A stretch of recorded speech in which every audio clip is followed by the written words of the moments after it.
اعمل دايرة.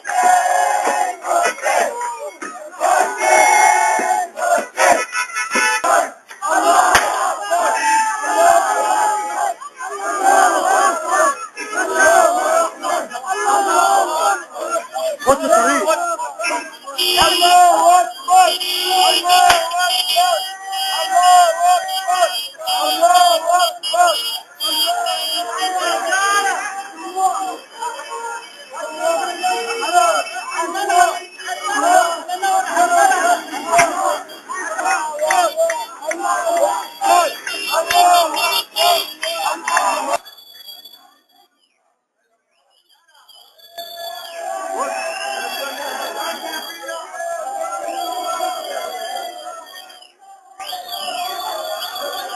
صابرين يطلعوا على السلالم.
حبيبي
كنت متوقعه النتيجه ديت؟ تاخير الانتخابات قلقك؟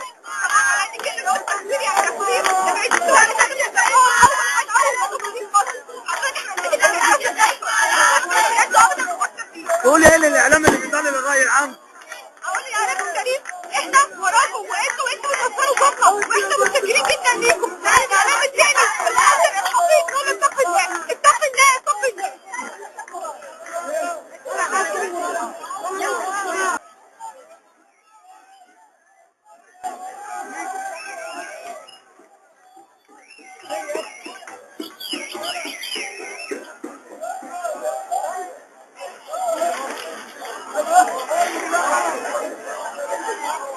النوبه دولت النادي النوبي ده، النادي النوبي.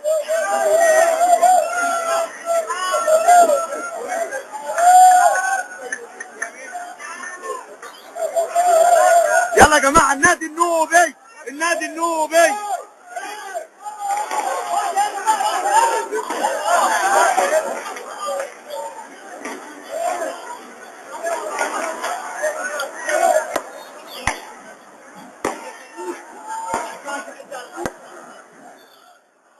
هو ده المجال. السلام عليكم يا فندم. تقول ايه بالنسبه لنجاح الدكتور محمد مرسي؟ يا رب العالمين. تأخير الانتخابات قلق حضرتك؟ تأخير الانتخابات قلق حضرتك؟ لا والله احنا كان وجه الله سبحانه وتعالى. تقول ايه للاعلام المزيف؟ ربنا يهديه ويصلح له حاله. ربنا يهديه ويصلح له حاله. مشروع النهضه يقلق اي سيده مصريه مسلمه؟ مشروع النهضه يكرم كل مصريه وكل ام مصريه واخت مصريه وواحده مصريه. مشروع النهضه ان شاء الله هيرفع مصر لفوق. بالنسبه ايه تقولي لمشروع الدكتور محمد مرسي؟ مشروع الدكتور محمد مرسي ايه تعليق حضرتك؟ هو احسن مشروع اقام عليه 1000 عالم، فان شاء الله يكون على نهضه مصر ونصر كلها صوره زي ما احنا انتهينا. كنت متوقع النتيجه؟ اولا الثقه في الله هي اللي بتخلي هيدي النتيجه. حتى في الناس كده كده ومجهودنا وتعبنا وحتى القوى الشماليه كلها هي اللي بتديك النتيجه بتاعتنا. انا شايفه حد قال اللي هو النتيجه متطوره او النتيجه مش موجود فيها. التأثير ده كان بصراحه ممكن يفكر حد تاني لان دوت كان بيعكس الوجود وبيعكس النجاح. تقولي ايه للاعلام اللي كان بيضلل الراي العام؟ حسبي الله ونعم الوكيل وربنا ييسر الحال ويبقى الحال احسن طبعا. ممكن تسالني صغير انت كأم ايه رايك في مشروع الدكتور محمد مرسي؟ مشروع الدكتور محمد مرسي مشروع نهضه لمصر كلها لكل شرائح المجتمع. وعندي رساله للاعلام المضاد. انا في جماعه الاخوان المسلمين من 25 سنه، لكن اقسم بالله لو اي مرشح اخر وصل للمرحله الاخيره مع شفيق لكن مرشح مخلص للثوره ومن الثوار لكنا وقفنا نفس الوقفه وفرحنا نفس الفرحه. ما هياش اخوان وغير اخوان، هي مصر مصر مصر.